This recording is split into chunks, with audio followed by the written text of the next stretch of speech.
கடந்த திமுக ஆட்சி காலத்தில் ஒரு முக்கியமான பிரச்சனையாக உருவெடுத்தது தூய்மை பணியாளர்கள் போராட்டம். எதிர்க்கட்சி தலைவராக இருந்த மு.க.ஸ்டாலின் கொடுத்த கடிதம். இவர்களை போய் நீங்கள் தனியார் மயப்படுத்தலாமா? நின்ன தாவேக்கா இப்போது ஆட்சிக்கு வந்த பிறகு இவங்களும் அதே விஷயத்த ஒரு 12 மாநகராட்சியில டெண்டர் அனௌன்ஸ் பண்ணியிருக்கிறாங்க. வரலாற்று நம்மளுக்கு மீண்டும் மீண்டும் ஒரு பாடம் என்ன கத்துறதுன்னா, களத்துக்கு வருவாங்க, நம்மளோட நிற்பாங்க, கடைசியில் ஆட்சிக்கு வந்த பிறகு கொள்ளடிக்கிறது தான் பார்ப்பாங்க. ப்ரைவேட் பார்ட்னர்ஷிப்போட பண்ணுங்க இன்ஃப்ராஸ்ட்ரக்சர் டெவலப்மெண்ட்லன்றாங்க. ஸோ அந்த ஆக்டே அந்த சட்டமே தப்புன்ற. கலைஞர் ஆட்சி காலத்தில் போட்டு ஜெயலலிதா ஆட்சி காலத்தில் நோட்டிஃபை பண்ண சட்டம். தமிழ்நாடு அரசு நினைச்சா எது வேணாலும் பண்ணலாம். 1000 கோடி கான்ட்ராக்ட் விட்டு யாரோ ஒரு முதலாளி சம்பாதிச்சுட்டு போறதுக்கு நம்ம தொழிலாளி பணி நிரந்தரம் பண்ணி அவங்களுக்கு ஒரு பணி பாதுகாப்போட அந்த தொழிலை வழங்க அடுத்த தலைமுறை இந்த தொழிலுக்கே வராது. சர்வீஸ் கவர்மெண்ட் தான் கொடுக்கணும். எசென்சியல் ஒர்க், அத்தியாவசிய தேவைகள், மக்களுக்கான அத்தியாவசிய தேவைகளை அரசு கொடுக்கட்டும். டூரிஸ்ட் டிபார்ட்மெண்ட்ல போய் தோசை சுடாதீங்க.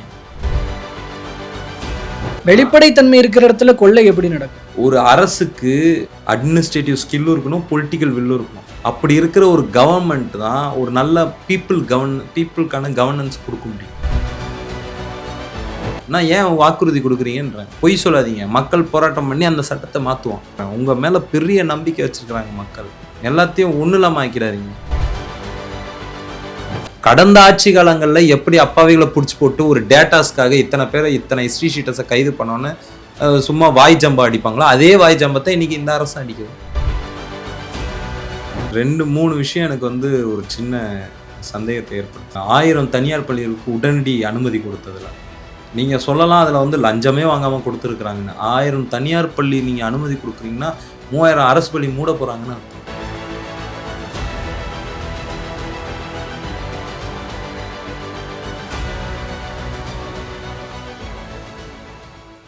அனைவருக்கும் அன்பு வணக்கம். இன்றைய சிறப்பு நேர்காணலில் நம்மோடு இணைந்திருப்பவர் அம்பேத்கரிய செயற்பாட்டாளர் வழக்கறிஞர் திரு புளியந்தோப்பு மோகன் அவர்கள். அவரிடம் தற்போது பேசுபொருளாக இருக்கிற முக்கியமான பிரச்சனையாக உருவெடுத்திருக்கிற தூய்மை பணியாளர்களை அந்த பணியை தனியார் மயமாக்குவது என்பது தொடர்பான விவகாரம் பற்றி பல்வேறு விஷயங்கள் பேசலாம். சார் வணக்கம். வணக்கம்.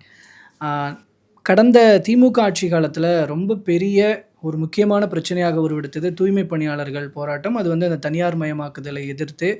ஏன்னா அவங்களுக்கான நிறைய பாதிப்புகள் அதில் இருக்குது. ஊதிய உயர்வாக இருக்கட்டும், நிரந்தர வேலை அப்படிங்கிறதுலையா இருக்கட்டும். ஸோ அதுக்கு அந்த இடத்துல களத்தில் நின்ன தாவேக்கா இப்போது ஆட்சிக்கு வந்த பிறகு இவங்களும் அதே விஷயத்த ஒரு 12 மாநகராட்சியில் அதுக்கான டெண்டர் அனௌன்ஸ் பண்ணியிருக்கிறாங்க. தற்போது போராட்டங்கள் முன்னெடுக்கப்பட்டு வருது. இந்த விஷயத்தில் அப்போதும் களத்தில் போராடின நீங்கள் இப்போது நடக்கிற இந்த விஷயத்தை எப்படி பார்க்குறீங்க? அரசினுடைய இந்த நடவடிக்கையை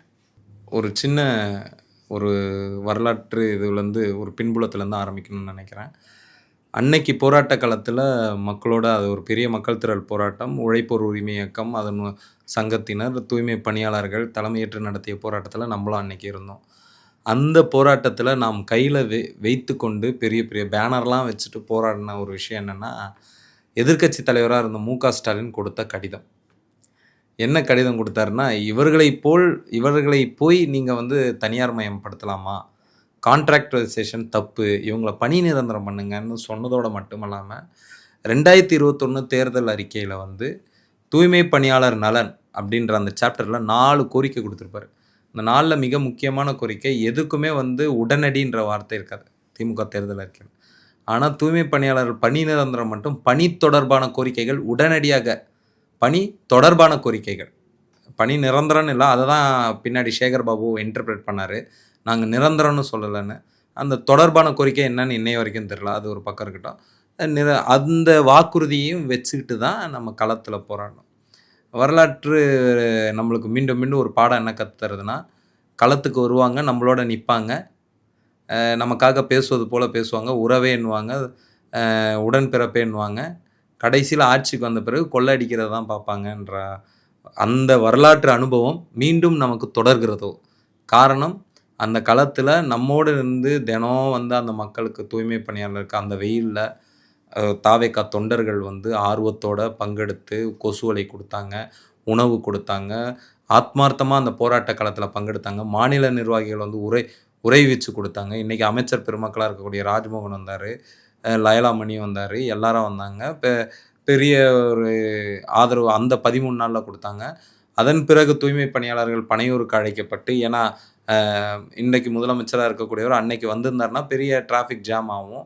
பெரிய ஒரு ஒரு ஜன நெருக்கடி ஏற்படும்ன்றதுனால, அங்க பனையூருக்கே நம்மளுடைய அலை யோசனையின் பேரில் அங்க போய், அங்க அவரு கண்ணீர் மல்க நம்மளோட வந்து உங்க கோரிக்கையை நிறைவேத்துறேன்னு கிட்டத்தட்ட ஒரு 40 நிமிடம் நம்மளோட ஒரு சந்திப்பு நடத்தி, ஒரு டிவி இதெல்லாம் குடுத்து, அவரே எடுத்து குடுத்து, இப்படிலாம் நடந்துக்கிட்டாரு. அதன் பிறகு வந்து உண்ணாவிரத போராட்டம் உங்களுக்கே தெரியும். கிட்டத்தட்ட 40 நாளுக்கு மேல நடந்த ஒரு உண்ணாநிலை அறப்போராட்டம்.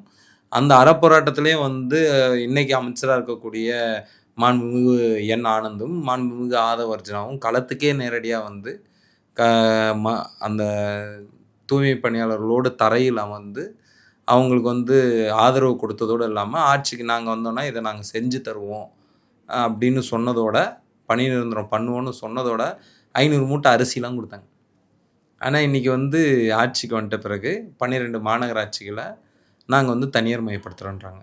இது தாவேகா தேர்தல் வாக்குறுதியில என்ன சொல்லியிருக்காங்கன்னா, 10 ஆண்டுகளுக்கு மேல் ஒப்பந்த ஊழியரா இருக்கக்கூடியவங்கள நாங்க வந்து நிரந்தரம் பண்ணுவோம். இன்னொன்னு இவங்க வந்து காஸ்ட் கட்டிங் பண்ண போறோம். எல்லாத்துலயும் செலவ குறைக்க போறோம்ன்றாங்க. செலவ குறைக்கிறதுக்கு நீங்க வந்து முதல்ல இந்த கான்ட்ராக்ட்கள ரத்து பண்ணணும். நீங்க ஒரு இல்ல கான்ட்ராக்ட் ஒவ்வொரு சொல்லுங்க. துறையிலயும் அவங்க அத பண்ணிட்டு தானே இருக்கிறாங்க இப்போ.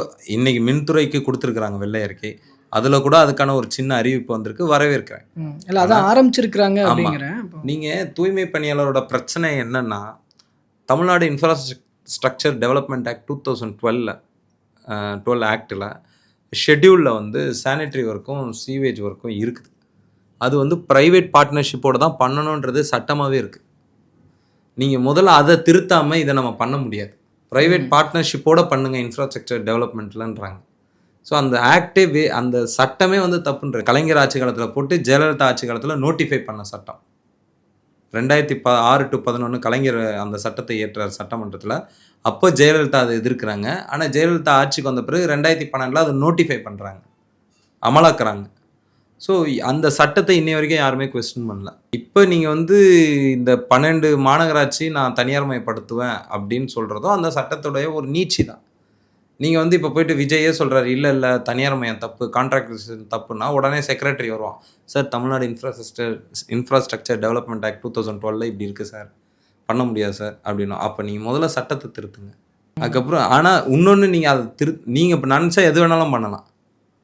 தமிழ்நாடு அரசு நினைச்சா எது வேணாலும் பண்ணலாம். இன்னொன்னு நீங்க உண்மையிலேயே செலவு குறைக்கணும்.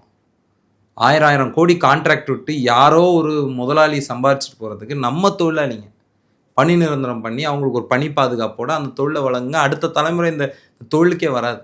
இல்லைன்னா நீங்க கான்ட்ராக்ட் விட்டீங்கன்னா மீண்டும் அந்த குடும்பத்தில் இருக்கிற அடுத்த தலைமுறை இதே தொழிலுக்கு தான் வரும். இப்போ சமூக நீதி அடிப்படையில் பார்த்தா கூட யாருக்கு நீங்க பண்றீங்களோ இல்லையோ இந்த மக்களுக்கு நீங்க பண்ணி தான் ஆகணும்.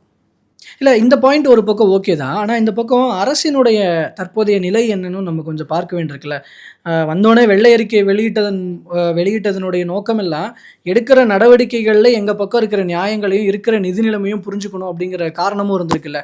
இப்ப இந்த இடத்துல வந்து தனியாரோடு இணைந்து, பங்களிப்போடு இணைந்து பண்ண வேண்டியதுன்றது ஒரு சட்டம் இருந்தாலும் கூட, பொருளாதார ரீதியாக அந்த தேவையும் இருக்கிறது அப்படின்னு பொருளாதார பார்க்கக்கூடாது. ரீதியா அந்த தேவை முதலாளிகளுக்கு தான் இருக்குது. ம். என்னை போன்ற உங்களை போன்ற ஏழை எளிய மக்களுக்கு இல்லை. நம்ம பணம் இப்போ சூறையாடப்படுதுன்றேன், திருடப்படுகிறது. நீங்கள் கவர்மெண்ட்டே எம்ப்ளாய்மெண்ட்டை கொடுத்தீங்கன்னா இவ்வளோ செலவாகாது சார். ஒன்று சொல்கிறேன் சார், சர்வீஸ் வந்து கவர்மெண்ட்டு தான் கொடுக்கணும். எசென்சியல் ஒர்க்கு, அத்தியாவசிய தேவைகள், மக்களுக்கான அத்தியாவசிய தேவைகளை அரசு கொடுக்கட்டும். டூரிஸ்ட் டிபார்ட்மெண்ட்டில் போய் தோசை சுடாதீங்க. பேருந்து பேருந்து சேவை அரசு தான் கொடுக்கணும். மருத்துவம் அரசு தான் கொடுக்கணும். கல்வி அரசு தான் கொடுக்கணும். சாலை அரசு தான் மேம்படுத்தணும். மாநகராட்சி பணி, தூய்மை பணி அரசு தான் பண்ணணும். நீங்கள் இதெல்லாம் கொண்டு போய் தனியாருக்கு கொடுத்தா தனியார் பிஸ்னஸ் பண்ணுவான், சேவை பண்ண மாட்டான். It is all about service, not about business. நீங்கள் சேவை பண்ண வேண்டிய இடத்துல பிஸ்னஸ் பண்ணிட்டு இருக்கீங்கன்ற நான். இது ஒரு லீகலைஸ்டு ஊழல். நீங்கள் வந்து டெண்டர்லாம் ஒழிச்சிங்கன்றீங்க. ஆனால் டெண்டரே ஊழல் தானே. எந்த டெண்டரில் வந்து லாபம் இல்லாமல் இருக்கு? கொள்ளையில் அதில் என்னன்னா வந்து இவங்க என்ன சொல்ல வருவாங்கன்னா, அவங்க வந்து முறையற்று டெண்டர் விட்டாங்க, நாங்கள் முறையான டெண்டர் விடுவோம். முறையற்று கொள்ளை அடிச்சாங்க, நாங்கள் முறையாக கொள்ளை அடிக்க போகிறோம். அவ்வளோதான் வித்தியாசம். வேற எந்த இல்ல வித்தியாசமும் இல்ல. அவங்க அதனுடைய நோக்கம், அரசினுடைய நோக்கமே ஒரு வெளிப்படைத்தன்மையோடு இது இருக்கணும் அப்படிங்கிறது தான். வெளிப்படைத்தன்மை இருக்குதுன்னா, வெளிப்படைத்தன்மை இருக்கிற இடத்துல கொள்ளை எப்படி நடக்கும்? வெளிப்படைத்தன்மை இருக்கிற இடத்துல கொள்ளை எப்படி நடக்குன்னு கேட்டிங்கன்னா, இங்க நடக்கிறத அப்படிதானே உணர்த்துது நம்மளுக்கு. நீங்க வெள்ளை அறிக்கை குடுத்துட்டேன், குடுக்கலன்றது அல்ல பேச்சு. குடுக்குறீங்க. குடுத்துட்ட பிறகு என்ன பண்றீங்க? இப்ப எனக்கு ஒரு மகிழ்ச்சியான இன்னைக்கு என்னன்னா, அந்த கேங்மேன் 5000 கேங்மேன் வந்து இன்னைக்கு பணி நிரந்தரம் ஆக்கப்பட போறாங்க. அது ஒரு பாவம் உயிர பணயம் வச்சு எத்தனை தொழிலாளர்கள் செத்தும் வந்து அவங்களுக்கு நிதி கிடைக்காம, செத்த தொழிலாளர்களுக்கு நிதி கிடைக்கலங்க. ஆனா 2 துறையில இந்த அரச நான் வந்து குறை சொல்லணும்னு நெனைக்கிறேன். 1 போக்குவரத்து துறை. இப்ப தூய்மை பணியாளர். கடந்த ஆட்சியில வந்து ரெக்ரு இப்ப பஸ்ஸ ப்ரொக்யூர் பண்ணத நாங்க ரத்து பண்றோன்றாங்க. ஆனா, கடந்த ஆட்சி காலத்துல இன்னொன்னு பண்ணாங்க. நாங்க வந்து கிலோமீட்டர வந்து குடுக்க மாட்டோம். இதனால காஸ்ட் குறைய போதுன்ட்டு தனியார ஒட்டுமொத்தமா குடுக்க போறோன்றாங்க. அது எந்த வகையில சரி? நீங்க கடந்த ஆட்சி காலத்துல மோட்டார் வெஹிக்கிள் ஆக்ட் 288 அமெண்ட்மென்ட்ட திரும்ப பெறுங்க சார். அதுதானே உண்மையான காஸ்ட் கட்டிங்கு.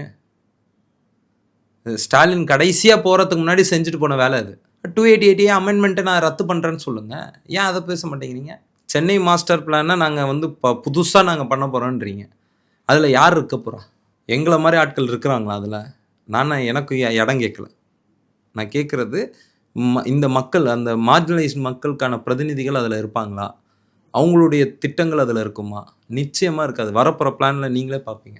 ஸோ மீண்டும் அதே தான் நடக்குது. நம்மளுக்கு அப்படி ஒண்ணு இல்ல காட்டப்படுது. நான் அப்படி கேட்கிறேன். இப்போ பொதுவா நம்ம நாட்டினுடைய வளர்ச்சி அப்படிங்கிறது அரசும், தனியாரும் சேர்ந்து பண்ண கட்டமைப்புகளா இருக்கட்டும், வகுத்த திட்டங்களாக இல்ல அப்படி இருக்கட்டும். இது மூலமா வளரலன்றேன் நானு. அப்படி வளரல. நீங்க அதனால தான் காக்ரோச் ஜனதா பார்ட்டி உருவாகுது. நீங்க தாவேக்கா எப்படி பார்க்குறீங்க? இல்ல நான் அந்த தாவேக்கா கேள்விய வெற்றி எப்படி முடிச்சுக்கிறேன். பார்க்குறீங்க? இல்ல அந்த கேள்வி இப்ப நான் எப்படின்னா, அப்படிதான் நம்ம நாட்டினுடைய பொருளாதார கட்டமைப்பு, திட்டங்கள் எல்லாமே கொள்கைகளும் அப்படிதான் இருக்குன்ற பொழுது, இப்ப இந்த இடத்துல நம்ம அத ஃபாலோ பண்றோம். அதுக்கான சட்டதிட்டமும் இருக்கு அப்படின்ற பொழுது, அப்போ ஒருவேளை இப்ப போராடுகிற தூய்மை பணியாளர்கள் கேட்கிற கோரிக்கைகளை தனியார் மயமாக்கலிலும் சாத்தியப்படுத்தும் வகையில அரசு உத்தரவாதம் குடுத்தா ஓகேவா? அப்படி முடியாதுங்க. நான் அதுதான் சொல்றேன். நீங்க வந்து ஒரு அரசுக்கு ஸ்கில்லும் இருக்கணும், வில்லும் இருக்கணும். அட்மினிஸ்ட்ரேட்டிவ் ஸ்கில்லும் இருக்கணும், பொலிட்டிக்கல் வில்லும் இருக்கணும். அப்படி இருக்கிற ஒரு கவர்ன்மெண்ட் தான் ஒரு நல்ல பீப்பிள்க்கான கவர்னன்ஸ் குடுக்க முடியும். அது இங்க எல்லா கவர்ன்மெண்ட்லயும் அது லேக் ஆகுதுன்றேன். நீங்க வந்து சர்வதேச சட்டங்கள் இருக்கு, இது இருக்கு, அது இருக்குன்னா, அப்ப ஏன் மக்களுக்கு வாக்குறுதி தர்றீங்க? இப்ப அரசுல இதுவரைக்கும் எந்த பங்களிப்பு எடுக்காத மோகனுக்கு தெரியுதுல்ல. இன்ஃப்ராஸ்ட்ரக்சர் டெவலப்மெண்ட் ஆக்ட் 2012 இருக்கு. தெரியுதுல்ல. ஏன் அது வந்து ஒரு அரசியல்வாதிக்கு தெரியாதா? அப்ப இப்படி ஒரு நம்மளால பண்ண முடியாதுன்னு தெரியாதா? பண்ணணும்னா இந்த சட்டத்த திருத்தணும். தெரியாதா? டெண்டர் தான் முடியும்னா ஏன் வாக்குறுதி குடுக்குறீங்கன்றேன். பொய் சொல்லாதீங்க. மக்கள் போராட்டம் பண்ணி அந்த சட்டத்த மாத்துவோம். போராட்டத்த நீர்த்து போக வைக்கிறதுக்காக தான் இவங்கலாம் வராங்க. யாரும் மக்களுக்கு தீர்வு தர வரல. ஏன்னா அந்த அந்த அந்த போராட்டத்துல வழக்கு வாங்கணுன்ற உரிமையிலயும் சொல்றேன் நானு. கேஸ் வாங்கியிருக்கிறோம். அந்த உரிமையிலும் சொல்றேன். ஏதோ ஒரு வகையில இந்த அடி வாங்குனது, வாங்குனது, வழக்கு வாங்குனது இன்னைக்கு உங்கள அரியணையில உட்கார வச்சிருக்கு. நான் குறை சொல்லல. இரு திராவிட கட்சிகளும் செய்த செயலுக்கு அவங்க இன்னைக்கு பலனை அனுபவிச்சுட்டு இருக்காங்க. மக்கள் தீர்ப்ப நான் மதிக்கிறேன். மக்கள் இந்த கவர்மெண்ட்ட ஓன் பண்றான். அதையும் நான் உணர்றேன். உணர்ந்து தான் இருக்கிறேன். உணர்ந்து தான் இந்த விமர்சனத்த வைக்கிறேன். ஒவ்வொரு மக்களும் இந்த அரச தான் அரசா நினைக்கிறான். என்னோட முதலமைச்சர் என் புள்ள உட்கார்ந்துட்டு இருக்கான். என் அண்ணன் உட்கார்ந்துட்டு இருக்கான். எங்க மாமா உட்கார்ந்துட்டு இருக்கான். இப்படிதானே நம்ம பார்க்க முடியுது. இல்லன்னா யாராலயும் வேணா திமுக காரங்க மறுக்கட்டும். ஆனா உண்மை இதுதான். அந்த உண்மையை நான் ஒத்துக்கிட்டே நான் சொல்றேன். உங்க மேல பெரிய நம்பிக்கை வச்சிருக்கிறாங்க மக்கள். பெரிய எதிர்பார்ப்பு இருக்கு. எல்லாத்தையும் ஒண்ணு இல்லாம ஆக்கிடாதீங்க. ஓகே. இப்போ இந்த டெண்டர் விட்டதன் மூலமாகவே இது ஃபுல்லா அரசு இந்த முடிவுல தான் இருக்கு. அதனால உச்சபட்சமாகவே அதை நோக்கி தான் நகருவாங்கன்னு இப்பவே நம்ம முடிவு பண்ணிடலாமா? ஏன்னா இந்த சென்னை 2, 3 விஷயம் எனக்கு ஒரு சின்ன சந்தேகத்தை ஏற்படுத்துச்சு. ஒண்ணு பேருந்து கொள்முதல்ல. அப்புறம் இந்த 1000 தனியார் பள்ளிகளுக்கு உடனடி அனுமதி கொடுத்ததுல. நீங்க சொல்லலாம் அதுல லஞ்சமே வாங்காம கொடுத்துருக்காங்கன்னு. 1000 தனியார் பள்ளி நீங்க அனுமதி கொடுக்குறீங்கன்னா 3000 அரசு பள்ளி மூட போறாங்கன்னு அர்த்தம். இதெல்லாம் என்னப்பா உங்களோட கற்பனை அப்படின்னீங்கன்னா 1000 அரசு பள்ளி யாருக்காக திறக்க போறாங்க? ஸ்ரீதர் வேம்பு சொல்றாரு என் ஸ்கூலுக்கு அவன் ஸ்கூல்ல என்ன சொல்லி தர போறாருன்னே தெரியலையே. யார் ஸ்ரீதர் வேம்பு? எதுக்கு இத்தனை சிபிஎஸ்இ பள்ளி எதுக்கு? கலைஞர் அவர்கள் செய்த மிக நல்ல திட்டங்கள்ல ஒண்ணு சமச்சீர் கல்வி. அதை யாருமே மறுக்க முடியாது. நீங்களும் மறுக்க மாட்டீங்க, நானும் மறுக்க மாட்டீங்க. இவ்வளோ கடுமையான விமர்சனம் திமுக மேல வைக்கிறா இதே மோகன் தான் சொல்றேன். சமச்சீர் கல்வி சிறந்த திட்டம். ஆனா அந்த சமச்சீர் கல்விக்கு சரி வந்துருச்சு, மெட்ரிகுலேஷன் ஸ்கூல்லாம் எத்தனை சிபிஎஸ்சியா மாறுச்சு. இதே திராவிட முன்னேற்ற கழக அரசு அதுக்கு துணை போச்சு. கண்டும் காணாம இருந்தது. எதுக்கு இத்தனை என்ன தேவை இருக்கு? இதுக்கு முன்னாடி காசு கொடுத்து நாங்க என்ஓசி வாங்கிட்டு இருந்தோம். இப்போ வந்து காசு இல்ல. சரி, அவங்களுக்கு நன்மைங்க, மக்களுக்கு என்ன நன்மைன்றேன். ஒரு வியாபாரம் ஒரு ஒரு ஒரு ஃபேக்ட்ரி வரணும்னா அந்த இடத்துல அந்த ஃபேக்ட்ரிக்கான தேவை இருக்கணும். இப்போ தமிழ்நாட்டில் 1000 பள்ளி தனியார் பள்ளிக்கான தேவை எழுந்திருக்கா? அதனால மக்களுக்கு என்ன பயன் அப்படின்னு கேட்டீங்க. இப்போ அந்த அப்படி அவங்க வந்து அன்அக்கௌண்டபிளா கொடுக்குற காசெல்லாம் இந்த பக்கம் ஃபீஸ்ல எல்லாம் போட்டு பசங்க கிட்ட எல்லாம் வாங்குவாங்க.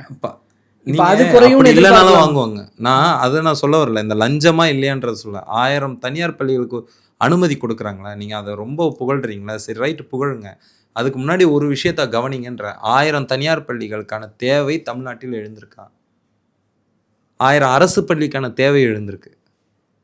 மக்கள் வந்து தமிழ்நாட்டு மக்கள் மிக அதிகமாக செலவு செய்கிற ஒரு விஷயம் எதுக்குன்னா, வாடகைக்கு முன்னாடி கல்வி, மருத்துவம், வாடகை, இந்த 3த்துக்காக தான் அவன் நொந்து நூலாக போகிறான். தமிழ்நாட்டு மக்கள் குறிப்பாக இந்த 3க்காக தான் வாழ்க்கையை இழக்கிறான். இந்த 3க்காக தான் ஓடுறான். இந்த 3க்காக தான் உழைக்கிறான். சோத்துக்காக அவன் ரொம்ப செலவு பண்ணல, கொண்டாட்டங்கள் ரொம்ப பண்ணலை, ஊரை சுற்றலை. கல்வி, வாடகை, மருத்துவம், இந்த 3 தான் சில குடும்பம் நாசமாகவும் போயிருக்கு. மருத்துவத்துக்கு செலவு பண்ணி நாசமாக போயிருக்கு. அதுக்கு கடன் வாங்கி, இது கல்விக்கு கடன் வாங்கி ஒன்றும் இல்லாமல் ஆயிருக்கு. ஒத்துப்பீங்களா? அப்போ இந்த இடத்துல நீங்கள் 1000 தனியார் பள்ளி நான் கொடுத்ததை ஒரு சாதனையாக சொல்கிறீங்க, ரைட். அதுக்கு அடுத்து வந்து தூய்மை பணியாளர் இந்த விஷயம். அதுக்கப்புறம் மிக முக்கியமாக நீங்கள் பண்ண ஸ்பெஷல் டிரைவ் ஆப்ரேஷன். சட்ட ஒழுங்கு பிரச்சனையே தீர்க்கப்படணுமா கேட்டால் தீர்க்கப்படணும். எதன் அடிப்படையில் தீர்க்கப்படணும்? ரெஃபார்மேட்டிவாக தீர்க்க போகிறீங்களா, ரெட்ரிபியூட்டிவாக தீர்க்க போகிறீங்களா? ரெஃபார்ம்க்கான வேலையே நடக்கலையே. இத்தனை பேரை பிடிச்சி உள்ளே போட்டேன்றீங்க, ஆனாலும் கொலை நடக்குது. யார் பண்ணுறா அந்த கொலையை? அவள் பிடிச்சி போட்டாலும் அப்பாவின்னு ஒத்துக்கலாமா?